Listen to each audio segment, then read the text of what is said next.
She said it over dessert. I wish you were never born. Everyone laughed, except me. I set my fork down slowly. My chest was on fire, but I smiled anyway. Then I gave my one line. Well, Amanda, the feeling is mutual. The only difference? I actually have the power to make that wish come true. The room went silent. Silent in a way that felt like glass breaking. That was the last night I ever sat at my mother's table. My name is Catherine, 32 years old, high school teacher, divorced, invisible for 3 decades. What they didn't realize, I was about to vanish from their lives entirely. And when I did, their perfect little family would never be the same again. Sometimes absence is the sharpest revenge. I'm the middle child of 3 daughters. Jessica, the oldest, was the golden child. Straight A student, debate champion, future lawyer. Even her mistakes were framed as learning experiences. Amanda, the youngest, was the artist. Free-spirited, dramatic, showered with affection. Even when she failed to launch. Creative souls need freedom, Mom would say, while she painted in the basement at 28. And then there was me, Catherine, high school English teacher. Divorced, no kids, modest apartment. Not a failure by normal standards. But in my family, I was the invisible one. I grew up carrying that role quietly. At 10, I won a district essay contest. Mom skimmed the certificate, then turned to Jessica's science fair project. At least this might get her a scholarship, she said. At 12, I tried out for choir. Amanda's artwork was taped to the fridge, but my solo performance went unmentioned. You have a nice hobby, Dad said vaguely, as if teaching myself music was a side note, not an achievement. Birthdays blurred together. One year, my cake was store-bought, while Jessica's came with custom decorations, and Amanda's with a handmade crown. I smiled in every photo, but inside I felt like furniture. Necessary, but never admired. By the time I reached adulthood, my role was fixed. The caretaker of family peace. The one who remembered birthdays. Who showed up early to help set the table. Who listened patiently when everyone else vented. I carried everyone's burdens, but no one carried mine. At that dinner table, listening to them laugh at my expense, I realized it had always been this way. And I knew something inside me was about to snap for good. The dinner was supposed to be a celebration. Jessica had just made senior partner at her law firm. Mom polished the good china. Lasagna in the oven. Cake cooling on the counter. Dad was already glowing with pride before we even sat down. Jessica talked about her courtroom wins, her new BMW, and the vacation house she and Robert were eyeing. Amanda pulled out her phone, scrolling through photos of abstract paintings. Everyone leaned in, ohing and eyeing, as if she were Picasso reincarnated. When it was my turn, I mentioned a student of mine who had just won a regional writing contest. A child I had mentored, poured hours into coaching. Oh, that's nice, honey, Mom said absently, already turning back to Jessica. Jess, tell us more about that case you won. The dismissal stung, but it was nothing new. I forced a smile, swallowed the bitterness, and let the conversation roll past me. That's how it always went. Jessica's triumphs were headlines. Amanda's hobbies became sacred art. And my victories? Footnotes no one bothered to read. I was the glue, always smoothing over conflict, remembering birthdays, bringing thoughtful gifts, showing up. Yet somehow, I was still invisible. The lasagna was cleared, the wine glasses refilled. My father raised a toast, his words soaked with pride for Jessica. Amanda chimed in with jokes, her voice bright and theatrical. The room sparkled with laughter. Except for me.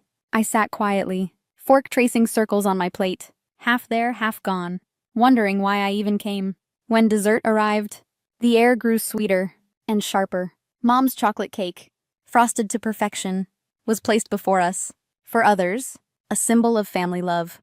For me, a reminder of birthdays forgotten, moments minimized, pain disguised as humor. The stories started flowing. Jessica and Amanda recounted how they once convinced me I was adopted. Poor Catherine, Mom chuckled. So gullible. Dad laughed so hard he nearly dropped his fork. I smiled thinly. But inside, something was beginning to fracture. Another round of memories came, each one at my expense. The ice cream truck lie, the stuffed animals running away, the cruel trick about my face sticking forever. Every laugh grew louder, but to me, it was an echo chamber of cruelty. They thought it was harmless nostalgia. For me, it was a reminder of how I had been the family's punchline my entire life. I chewed in silence, my chest tightening, a storm gathering beneath my calm expression. And that's when Amanda leaned in, eyes glinting, ready to deliver her next punchline. Something was about to break. I sat in my apartment replaying every detail of that night. Amanda's words weren't just cruel. They were the truth my family had always acted on. I was never wanted. Not in their eyes.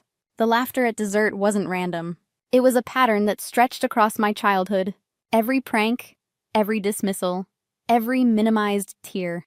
It all came rushing back with merciless clarity. They hadn't laughed with me. They'd laughed at me. And I had carried that weight for 32 years. Always the forgotten child. Always the family's scapegoat. I thought of being 12. The whispered lies that I was adopted. The way my sisters smirked when I cried myself to sleep. My mother's shrug, my father's silence. No one ever defended me. I thought of high school. My essays ignored while Jessica's trophies filled shelves. Amanda's art hung on every wall, while my awards stayed in boxes, invisible, replaceable, forgettable. And then I thought of last night. The way they roared with laughter. My mother wiping her eyes with pride at their cruelty. My father chuckling, saying kids will be kids. But we weren't kids anymore. Something inside me snapped. Not the kind that breaks. The kind that finally wakes up. I saw the truth clearly. I would never matter to them. Not as a teacher. Not as a daughter. Not as myself. And if I stayed, I would die invisible in their shadow. I closed my eyes and whispered the only vow that mattered. I will not be their target again. I will not sit at their table, pretending cardboard cake tastes sweet. I will disappear. Not in defeat, but in power. Not running away, but walking forward. If Amanda wished I was never born, then I would grant her a version of that wish. I would remove myself from their lives entirely. The silence in my apartment felt different now. It wasn't emptiness. It was possibility. A chance to finally live for me, without waiting for their scraps of approval. That night, I opened my laptop. I searched for teaching jobs in other cities. Seattle, Portland, Denver. Places far enough away to erase casual visits. By morning, applications were already sent. I deleted old voicemails. I drafted an email to change my number. Each click felt like a small act of freedom. Every step was proof. I was preparing to vanish from their world. I looked around my small apartment. The furniture was secondhand. The walls plain. But for the first time, it felt like mine. Not a holding space. Not a reminder of failure. It was a launch pad for freedom. And in that silence, I decided, the Catherine they knew was gone. A new Catherine was about to be born. 3 weeks after that dinner, the calls kept coming. First my mother, then Jessica, even Amanda, leaving messages full of fake cheer. I didn't answer any of them. I watched my phone light up on the counter. Their voices spilled into voicemail. Catherine, we're worried. Catherine, don't be childish. Catherine, call us back. I deleted each one without listening to the end. Every click was a boundary. Every silence was a wall I finally controlled. For once, I wasn't the one begging for attention. They were. Then came the knocks on my apartment door. I sat inside, quiet, as Mom's voice filtered through. Sweetheart, please, just open up. But I stayed still, heart steady. She had laughed when Amanda wished I was never born.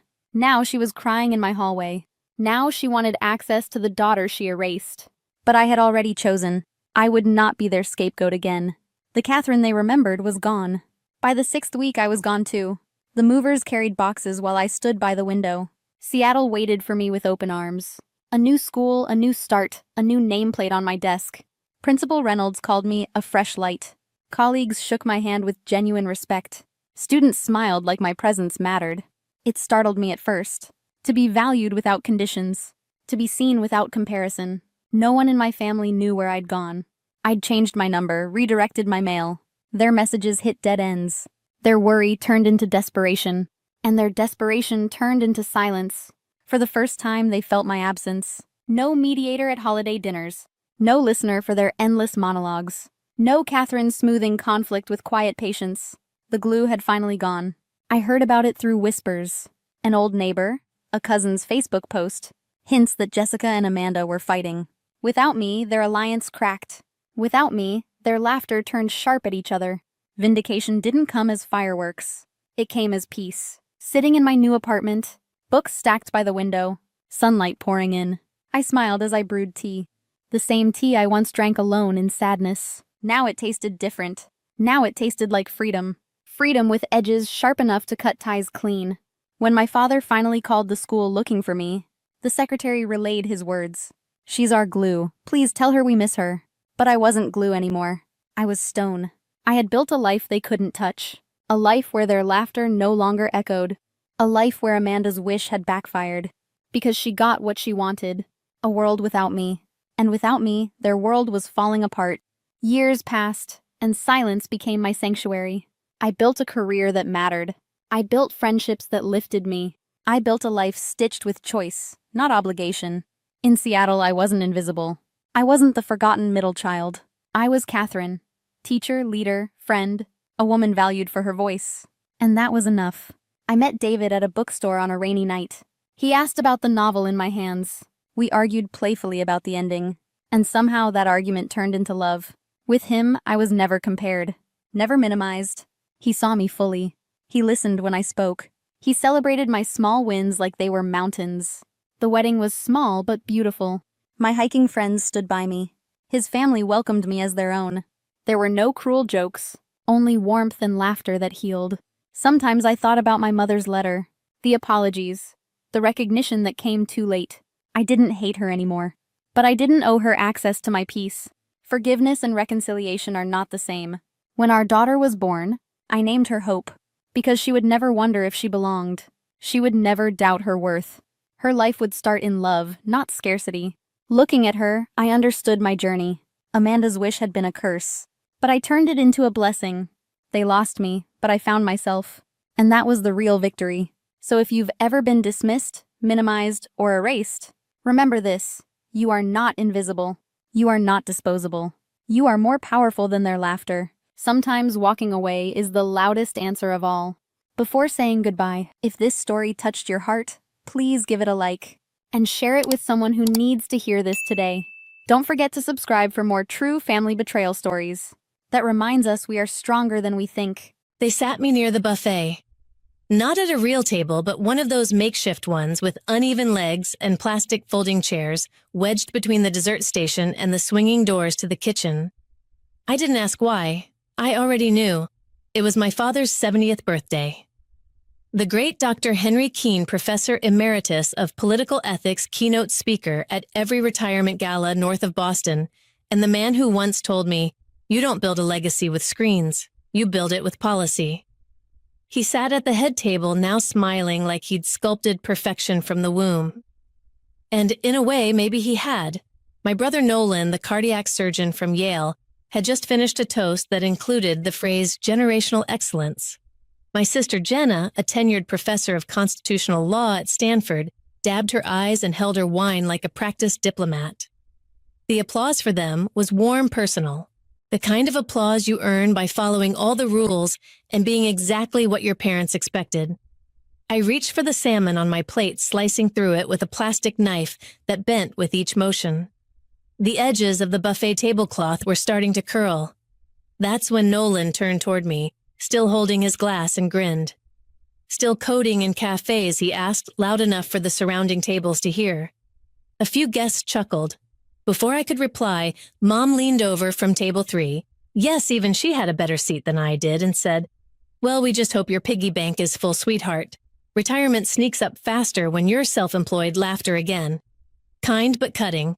I smiled. Not because it was funny, but because I knew something none of them did. The secure message had come in 20 minutes earlier, vibrating silently in the lining of my clutch.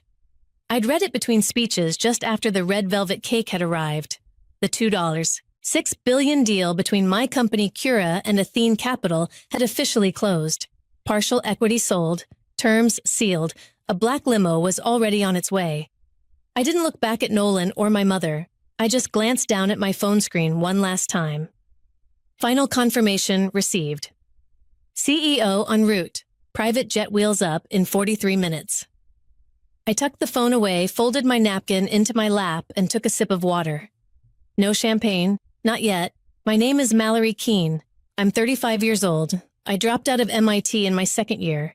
I built a mental health app in my apartment after a panic attack left me unable to move for 3 hours. That app now supports over 30 million users. They still think I failed, and I let them, for now. The thing about being the creative one in a family of high achievers is that they love the novelty, but never the threat. When I was 10, I built a robot dog out of cardboard wire and an old doorbell. It could bark once, sort of, and shuffle its legs if you pressed the hidden button just right. I was proud of it. I remember dragging it into the dining room during Sunday dinner, placing it beside my father's chair and saying, "Look what I made." It reacts to voice now. Nolan was already 3 years into pre-med prep and had just dissected a pig's heart in a summer program.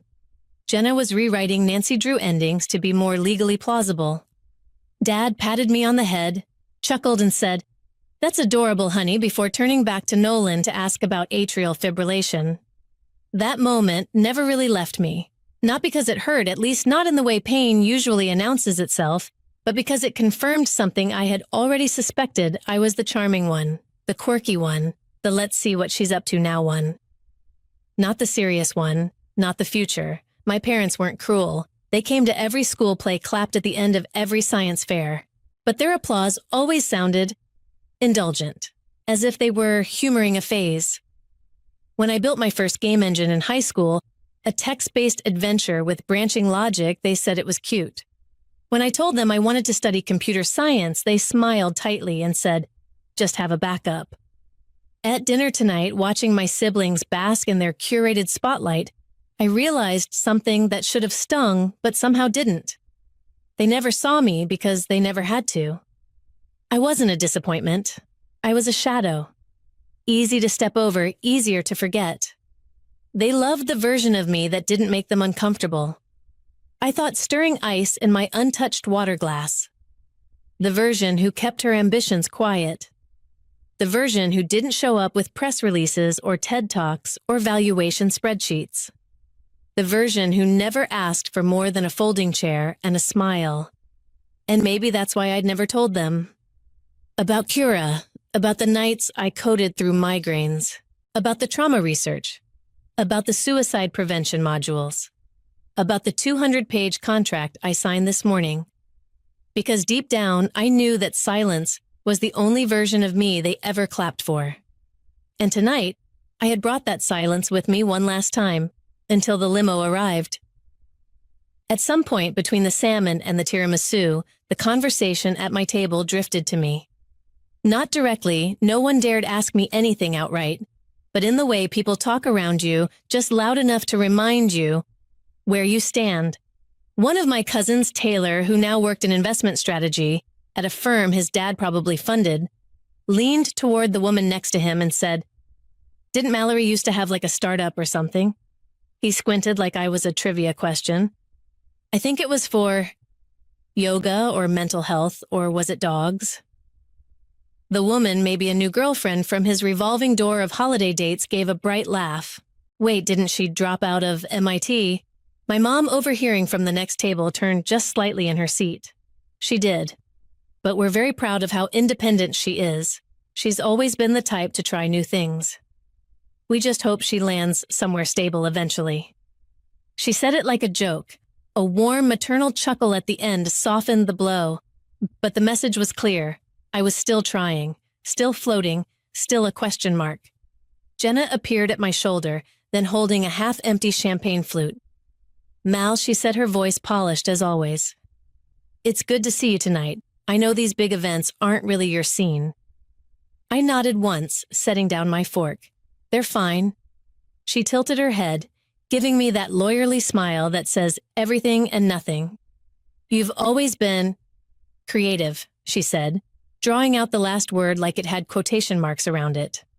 "I tell my students about you sometimes, that it's okay to take non-linear paths." "I didn't take a path," I said quietly. "I built one." She blinked. A flicker of something crossed her face. Pity, amusement, doubt. I leaned back in my chair. "Creativity scales, Jenna. You just didn't notice." She didn't respond right away, just gave another polished smile and said, "Well, you look great." Then she turned and floated back toward the main tables, her burgundy dress catching every chandelier. I watched her disappear into the orbit of applause and wine glasses. No one had asked what I'd been working on. No one had asked where I lived now. No one cared that I hadn't spoken about Cura because I'd been too busy signing contracts and restructuring global data agreements. But they would care. Soon. I slipped out through the side hallway near the restrooms past a tired coat rack and a vase of fake orchids that hadn't moved in a decade. The ballroom music faded behind me, still jazz standards, still applause for someone who wasn't me. I pulled out my phone as I leaned against the wallpapered wall that smelled faintly of citrus cleaner and something older, less defined. The message had just come through. Encrypted. One of the few pings that still triggered a subtle tightness in my chest, not from fear but from knowing the next 24 hours were about to reshape something big. Your presence is requested. Jet departs in 47 minutes. CEO en route. I stared at the screen a few seconds longer than I needed to. Then I locked it and let the silence settle. Kira wasn't supposed to be anything more than a side project. Just a sketch of an idea built from the aftermath of a breakdown I had no language for at the time. I'd been 24, freshly humiliated by an investor who called me emotional overhead and barely sleeping after being edged out of my own prototype by someone I'd once loved. I built the first version in silence, coded between panic attacks and freelance gigs, designed between therapy appointments and bookmarked journal articles on neuroplasticity. No big announcements, no press, just one update after another, one module at a time. At first, it was just a journaling tool with breathwork prompts. Then came the trauma response, tracking the sleep data API, the integration with clinical networks. And then the message from a veteran who said Kira stopped him from doing something permanent. That's when I knew it was real. I never told my family, not when it hit 100,000 downloads, not when the Department of Health approached us for a pilot partnership, not when the third insurance giant signed on and we were quietly added to federal employee benefit systems. Because the truth was, even if I had told them, they wouldn't have believed it. They'd ask for proof. They'd ask who else approved it. They'd want to know if I'd finally earned the right kind of degree to be trusted. So I let them believe I was still playing with apps. A door opened down the hall, and a server walked past with a tray of empty wine glasses, nodding politely. I smoothed my jumpsuit, checked my reflection in the glass of a vending machine, and tucked the phone back into my clutch. 42 minutes. That's how long I had left to sit through this party before Adrian Vale's limo pulled up out front. I wasn't going to say goodbye, but I would let them see me leave. The lights dimmed just as the final toast began.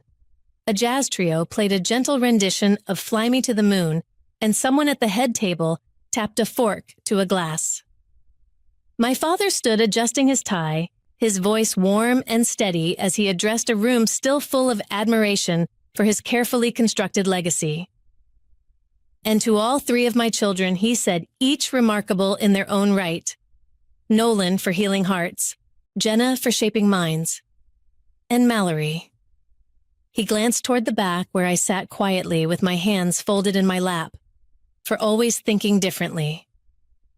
A few polite chuckles followed the kind people offer when they don't know what else to do. I nodded once. That was more than I usually got. Then, just as the applause started, it happened. The sound came first, an engine low and unmistakably smooth, pulling into the circular drive. It shouldn't have been audible over the music, but somehow it was. Then came the soft commotion near the glass double doors. Two servers paused, exchanged looks. The music faltered as a few heads turned. And then the doors opened. Not gently, not with ceremony, just a sharp click, a swing, and cold night air curling into the ballroom. The black limo glided to a stop at the curb. Clean, silent, glossy enough to catch the chandelier reflections like water. The rear passenger door opened, and a woman stepped out. Slate gray heels, navy coat, short platinum hair like brushed steel. No jewelry, no hesitation. Adrienne Vale, CEO of Athene Capital, had arrived. I didn't move. She walked straight through the crowd, not rushed, not smiling, just a presence cutting clean lines through decades of condescension. People instinctively parted. One of the cousins lowered his phone. Someone whispered, "Is that—" Adrienne stopped 3 feet from my chair. She looked directly at me. "Ma'am," she said, her voice steady, professional, and just loud enough for the room to hear. Your jet is ready. We're wheels up in 35. My mother's hand froze mid-air over her glass. My father went pale, still standing, his lips slightly parted. A wine glass somewhere near the front shattered against the tile. No one moved to clean it up. I rose, slowly, clutch already in hand. I didn't look at Nolan, or Jenna, or anyone else. I just nodded to Adrienne. Thank you, I said. And then I walked past the tables, past the flickering sconces, past the stunned silence of people who had only ever seen me as a seat filler with a nice smile and no substance. Out the doors. Into the night. Let them wonder. Let them replay every word they'd said in the past hour. They thought I was a ghost. Turns out I was the future. The doors shut behind me with a soft click sealing off the ballroom, the years, the noise. Inside the limo, everything was quiet but intentional dark leather seats, ambient lights that hummed low, a glass of sparkling water waiting on the center console. Adrienne sat across from me, tablet on her lap, expression, unreadable, but not cold. She offered a nod, the kind that meant respect without needing explanation. We pulled away from the club slowly, the tires whispering over the stone driveway. I didn't look back. The phone started vibrating before we cleared the gates. First came the texts. A flood of gray bubbles lighting up my screen. Nolan. What the hell just happened? Cousin Taylor. Yo, was that you? That was insane. Jenna. First text, can you call me? Jenna. Second text. Please, Mom. Why didn't you tell us? I stared at that one the longest. Not because it surprised me, but because it was exactly what I'd expected. Vague guilt, wrapped in performative concern. As if she'd missed a birthday party, not 10 years of everything. Adrienne glanced up from her screen. We can issue the founder announcement tonight if you want, she said evenly. Press is already warming up. We control the narrative. I looked out the window. City lights blurred past in gold and gray. Not yet, I said. She waited, then nodded once. Understood. I turned my phone face down on the seat. The silence felt cleaner than any reply I could give. What was there to say? The last time I told them I had something real, a contract in hand, a beta test, live, early traction, they laughed. Nolan said, everyone's building apps now. Jenna said, you know that's not real equity until it's diluted. My mother had patted my hand and asked if I needed to move back in. That was 5 years ago. So no, I didn't owe them a press release, I didn't owe them a monologue. Adrienne spoke again, softer this time. You played that exactly right. The pause, the smile, the exit. Let them catch up to who you are now. I looked over at her and smiled just slightly. They'll figure it out, I said. Eventually, and if they didn't. Well, I hadn't built Cura for them anyway. 3 weeks after the limo, Nolan went on a podcast. Some health tech roundtable for doctors pivoting into innovation. I wasn't listening. Someone sent me the clip. He was polished, relaxed, the way only people with nothing to lose usually are. Mallory's brilliant, he said casually, like it was a fact he'd held close all along. We used to talk ideas back when she was first sketching out the app. I guess I helped mentor the early framework a little. Just nudged her in the right direction. I paused the video, closed the tab. Then came Jenna. She gave a quote to an alumni newsletter, Stanford Law's quarterly profile on women in leadership. My sister has always had potential, she'd said. It just took the right moment for it to land. I'm proud I always encouraged her to take big swings. Big swings. They'd watched me swing blindfolded for years and never once offered a rope. So I opened the folder. Not out of anger, at least not the loud kind. Just clarity. The same way you finally clean out a drawer after pretending not to notice the mess. I uploaded a single Medium post. No title like The Truth, no dramatic overture, just this: I wasn't lost. I was just busy building. While you watched my silence, I was scaling it. The screenshots followed emails from the early angel investors' design iterations, the original code, timestamps from my GitHub repo, a voice memo from a mentor in my second accelerator who said, "You're doing this with zero support and still moving faster than funded teams." I included one email from Nolan, short, dismissive. Apps like this only last if you have someone credible fronting it. You're not clinical Mal. And a message Jenna once sent me the night before my first big pitch, you should wait. Don't present something half-baked. It reflects on all of us. By morning, it was trending on Twitter. By evening, built-in silence was a thread of other women telling their own stories. Someone DM'd me, "You just gave us a blueprint for being underestimated and showing up anyway." I didn't reply. I didn't retweet it. I just closed the tab and went back to work. Let them try to rewrite it now. I had the receipts. The building used to be a shuttered library. Now it hums with quiet focus keyboards tapping soft whirs from 3D printers, the occasional burst of laughter when a line of code finally works. There's no plaque out front, no glossy photo in the local paper. Just a small sign above the door that reads The Harbor. I funded it quietly through a non-profit shell that kept my name off the paperwork. It wasn't for recognition. It was for the girls who kept getting told their ideas were cute, their ambitions unstable, their paths uncertain. I knew that terrain better than I wanted to. I visit sometimes, never for long. I walk the halls, watch them huddled around borrowed laptops, building prototypes with names like Bloom Echo and PulseLink. I never correct them when they don't recognize me. One Saturday, as I stood near the back of the room, a girl maybe 14 with thick braids and a NASA hoodie looked up from her screen. She squinted, leaned toward her friend, and whispered something. Then she stood and walked over. "I heard about you," she said, not nervously, just curious. "You're the jet lady, right?" I paused, then smiled. Something like that. She grinned. "I thought so." Then she pointed to her screen. "Want to see what we're building?" I did. For the next hour, I listened as she explained how her team was developing a peer-to-peer mental health check-in app for teens who didn't trust their school counselors. Her logic was solid. Her design thinking was sharp. She didn't know that 10 years ago, I wrote the first line of code for Cura in a tiny basement apartment, convinced no one would ever care. When I left that day, I didn't say goodbye, just nodded and slipped out the back, letting the sound of young ambition carry behind me like music you don't need to conduct. No applause followed, but as I walked to my car, I thought about that girl, her steady voice, the way she didn't ask for permission to build. And I realized that was enough.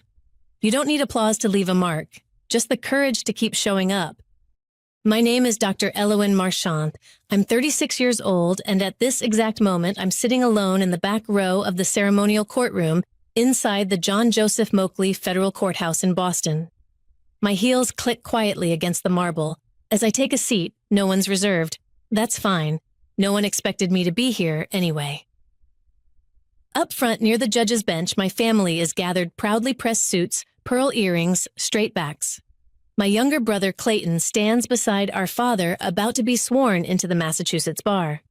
A newly minted attorney following in our father's footsteps. The golden child, the one who did it right. A few rows ahead, I hear my mother whisper to someone, "We're just grateful one of our kids found their way." And then my father, Arthur Marchand, former state prosecutor who still speaks like every sentence is, evidence stands to give a short pre-ceremony toast. He doesn't look toward me. He raises his glass and says, "Justice isn't just about knowing the law. It's about honoring it. And we're proud that at least one of our children never walked away from that duty." I don't flinch. After so many years, you learn how to swallow things whole. They think I left Harvard Law in disgrace, that I couldn't handle the pressure, that I folded. What they don't know, what they were never allowed to know, is that the moment I walked away, I was being recruited into one of the most classified arms of the Department of Justice. Now I lead investigations into federal corruption, judges, senators, even former U.S. attorneys. I carry credentials that can open sealed doors in D.C. I've helped dismantle bribery rings inside courthouse walls. My job is to find rot where others see tradition. And my current assignment, it involves someone sitting just a few feet from my family. But none of that matters today. Today I'm here as the invisible guest, the washed-out sister. The disappointment they mention with tight smiles and quick subject changes. The judge presiding over Clayton's ceremony is Gerald Stone. To my family, he's an old friend, dinner party stories, and rounds of golf. To me, he's the centerpiece of an ongoing investigation. Offshore accounts, illicit campaign donations, undisclosed conflicts of interest. And based on the way he stiffens when our eyes meet, he remembers exactly who I am. I lower my gaze, let them enjoy their moment, let them keep believing I'm the quiet one who couldn't keep up. For now, I used to walk the halls of Harvard Law with the kind of focus that made professors pause mid-lecture. First-year contracts, constitutional law, criminal procedure, I devoured them. I was the first to raise my hand, the last to leave study groups, and the one classmates whispered about when grades came back. Top 5% early clerkship interest, even a faculty nomination for the Federalist Society leadership track. I didn't drink much, didn't date. I had a plan, and if I kept my head down, didn't get distracted, I could make it all the way, maybe to the U.S. Attorney's Office, maybe even a judgeship one day. Then came Professor Hallgren. A name that still curls in my gut. He was respected, published untouchable. He also had a quiet reputation for making certain students advance faster under vague mentorship deals. Most people ignored it, but when I found a printed memo buried in the wrong file, something about a cash contribution tied to a federal clerkship recommendation, I didn't look away. I didn't look away when I found a second one either. I took it to the Internal Ethics Committee thinking that was the right thing to do, thinking justice meant speaking up. Within days, my email access was revoked. One professor who'd once praised my appellate brief suddenly refused to acknowledge me in the hallway. Whispers started. So did the pitying looks. Then came the phone call. Unlisted number. A woman's voice on the other end. Calm, direct. She said she worked with the Department of Justice and was part of a task force watching certain elite institutions. Mine was one of them. She said someone like me, observant, disciplined, unflinching, might have value if I was willing to disappear from one world and enter another. The decision didn't take long. I withdrew officially a week later. No explanations, no appeal. My mother cried on the phone. "Are you pregnant?" she asked. Like that was the only possible explanation for leaving a life so promising. My father didn't speak to me for weeks, and when he did, it was only to say, "You made your choice." By Christmas, the narrative had solidified. Eloin cracked, couldn't cut it, walked away. What no one knew was that I was halfway through my DOJ clearance process. That I'd already started learning how to track digital transfers across shell companies. That I was training with agents who spoke in code names and moved in silence. They thought I quit because I was weak. I left because I saw something wrong, and someone gave me a badge. For the past 12 years, I've missed more Christmases than I've attended. I've sent gifts that arrive without a return. Call replied to my mother's group text with vague, "Hope it's warm in Boston" messages, and quietly withdrawn from every family tradition I once loved. I always had a reason, a work crisis, a colleague's emergency, a flight that got canceled. My family eventually stopped asking questions. Somewhere along the way, my cover story settled into place like dust on forgotten shelves. I worked at a small private forensic firm, low profile, low impact, and most importantly, unremarkable. My mother would sigh during brunches with her friends Eloin's sweet, but she lost her path. We don't talk much about it. My father, when asked by former colleagues what I was doing these days, would simply say administrative research in the private sector and steer the conversation toward Clayton's growing list of accomplishments. Meanwhile, I had memorized 3 separate aliases, worked under 2 non-official cover identities, and spent more time in federal court basements than I did in my own apartment. I'd interviewed judges whose names graced courthouse plaques. I'd chased wire transfers through 8 countries and unmasked bribery rings that almost rerouted election funding. There were days I walked into rooms wearing a wig armed with nothing but a legal pad and the kind of clearance level that made security guards step aside. One Christmas Eve, I finally made it home for dinner. I wore a wine-colored sweater and smiled like I hadn't spent the last 72 hours debriefing a whistleblower whose confession would shake a congressional subcommittee. Clayton, 3 glasses in and basking in praise from our uncle, leaned over and smirked. At least I passed the ethics bar exam. Everyone laughed, even our dad. I did too softly while buttering a roll. I didn't say a word.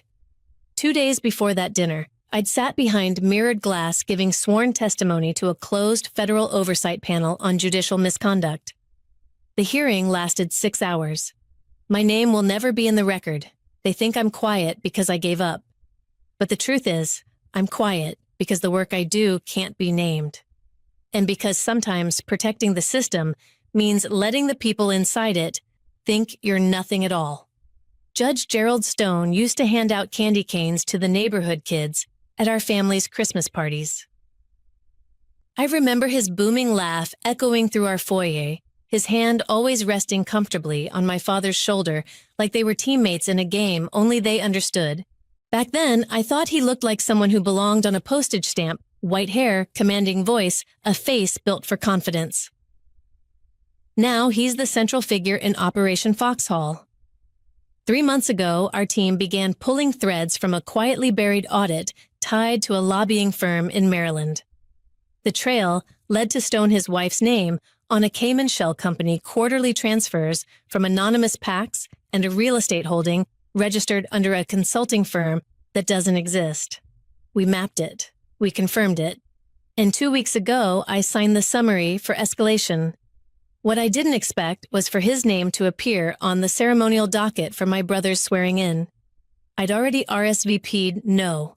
I planned to work straight through the weekend until I saw the docket come across the internal database. There he was, Judge Gerald A. Stone, officiating, front and center. I brought it to Director Vale during our Monday briefing. She glanced up from the file, her voice flat. He's going to recognize you. If he's smart, he won't say a word, but he might.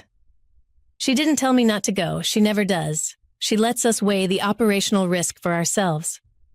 But she added just before closing the folder, "You've worked 12 years in shadow. Just make sure you're ready if the lights turn on." So I booked the flight to Boston, rented a car under one of my travel aliases, packed conservative clothing, nothing that drew attention, nothing that looked federal. I memorized Stone's known body language under pressure, reviewed the last 12 months of his public appearances, calculated potential exposure outcomes, courtroom lobby post-event reception. It wasn't public embarrassment I was preparing for. It was the private kind. My father's eyes narrowing, my mother's hand tightening around her wine glass. Clayton staring like he didn't know me. Gerald Stone doesn't know I'll be there. And my family has no idea the man they're about to toast might be wearing handcuffs in 6 months because of me. The courtroom was packed rows of navy suits, pearls, and polished shoes, each family trying to look like they belonged in the future their child was stepping into. I chose a simple black dress, hair pulled back, no makeup except concealer for the fatigue under my eyes.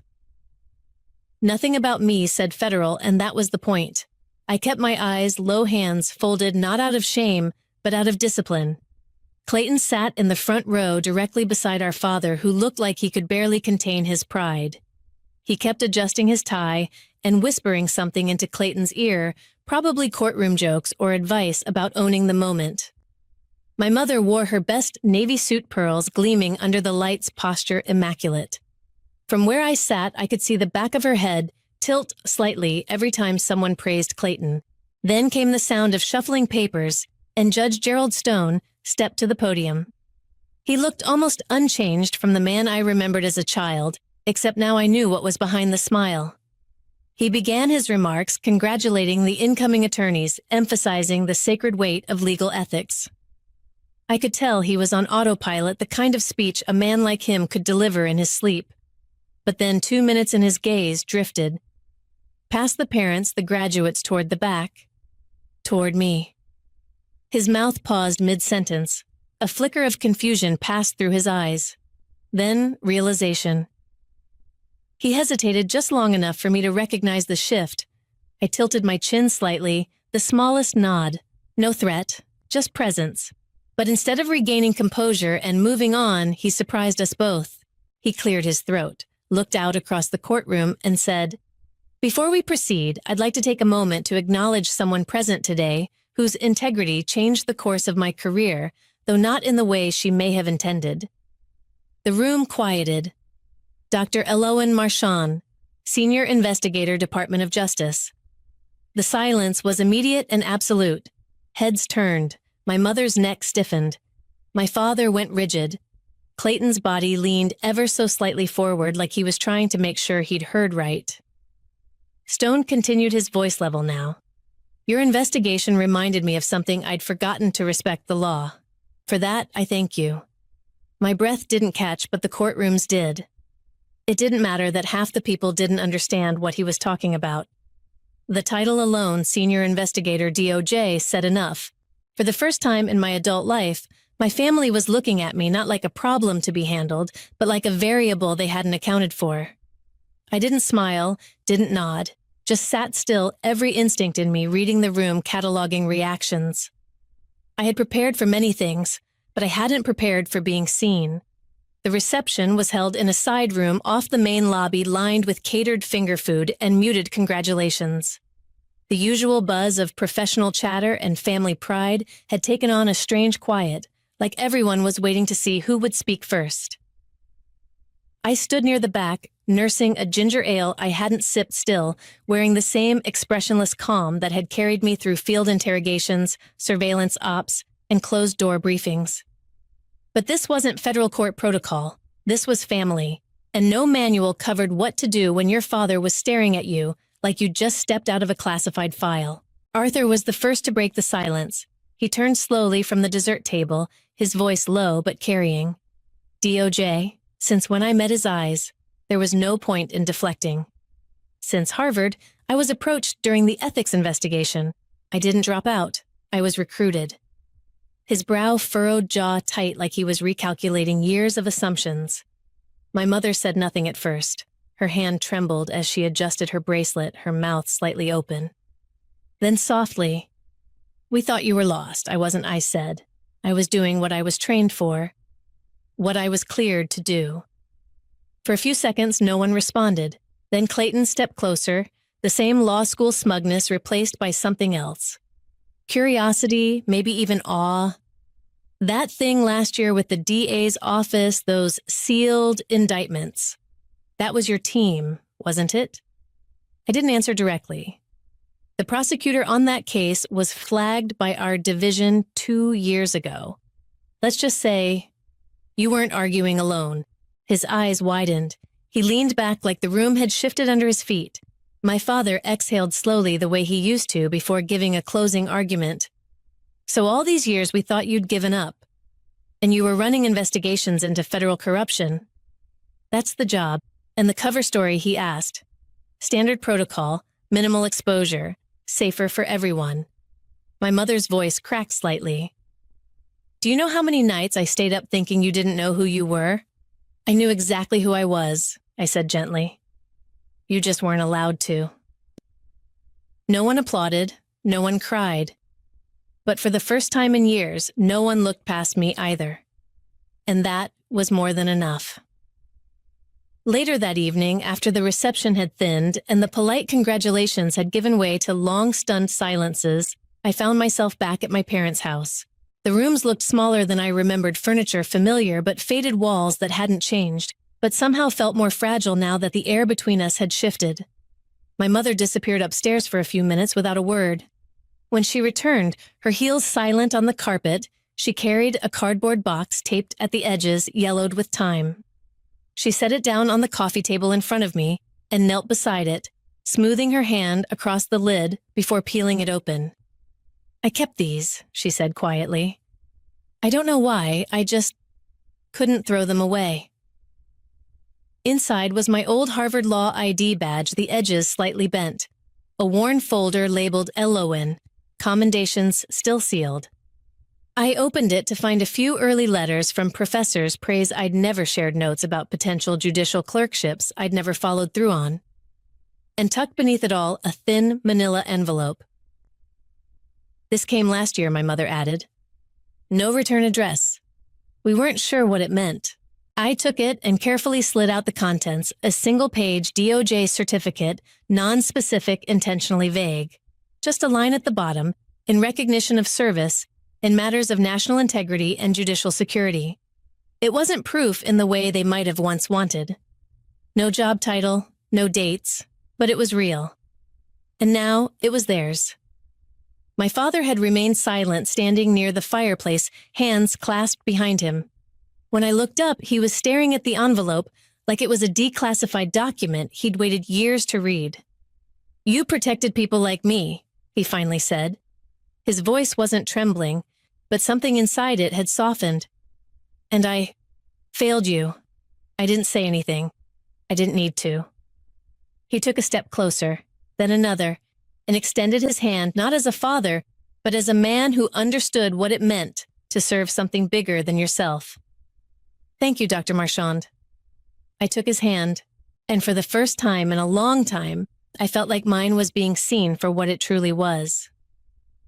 The backyard still smelled the same freshly cut grass charcoal smoke and the unmistakable tang of lighter fluid that my father still insisted on using, no matter how many times Clayton offered to upgrade the grill. It was the 4th of July, and the Marchands were hosting as usual. Folding chairs lined the fence. Flag-themed napkins flapped against paper plates. The small crowd included neighbors, family friends, and a few of my father's old colleagues, men with gray temples and stories that started with "back when I was in court." This time, I didn't arrive late. I didn't linger near the driveway or wait for a text to pull me inside. I walked in through the side gate carrying a homemade berry crumble, and I didn't flinch when my father spotted me from across the yard. He straightened, not stiff like before, but proud, and when I reached the grill, he turned to the small circle of retired attorneys and said, "Gentlemen, this is my daughter, Elowen, DOJ." There was no hesitation in his voice, just fact. A simple introduction, but weighted in a way only men like them understood. There were no follow-up questions. Just a few respectful nods, and that was enough. Clayton found me near the cooler a little while later holding 2 plates piled high. He handed me one with a grin. "So, you're the reason the DA panicked at closing." I raised an eyebrow and took the plate. "I can't confirm or deny." He laughed. "We didn't say anything else. We didn't need to." The sky was starting to turn pink, and someone lit the first sparkler. I wasn't standing outside the circle anymore. I was in it. Finally. On my own terms. For years, I let my family believe I had walked away from everything I once promised to become. Let them talk around my name at dinners. Let them speak of me in softened tones like I was a chapter that hadn't quite turned out. I wore that silence like armor, not because I didn't care, but because the job required it. Because justice doesn't always wear robes or stand behind podiums. Sometimes it sits quietly in the back of a courtroom watching. Sometimes it works through aliases, encrypted files, and closed-door briefings. Sometimes it looks like failure until the truth has room to speak. I didn't show up to prove anything to them. I showed up because that day mattered to my brother. I showed up because the people we become, in silence, deserve to exist in the light too. And because even in families like mine, rooted in tradition, blind to nuance, there is room for truth. Eventually. So if your family has ever misjudged you, if they've decided who you are without ever asking, don't spend your life trying to prove them wrong. Live in a way that stays right. And let time do the rest. Because eventually the truth doesn't whisper. It stands up. And it's heard. If this story meant something to you, please like, comment, or subscribe to Revenge Scripted. And remember, sometimes the quiet ones are carrying the most weight. And sometimes they're the ones holding it all together.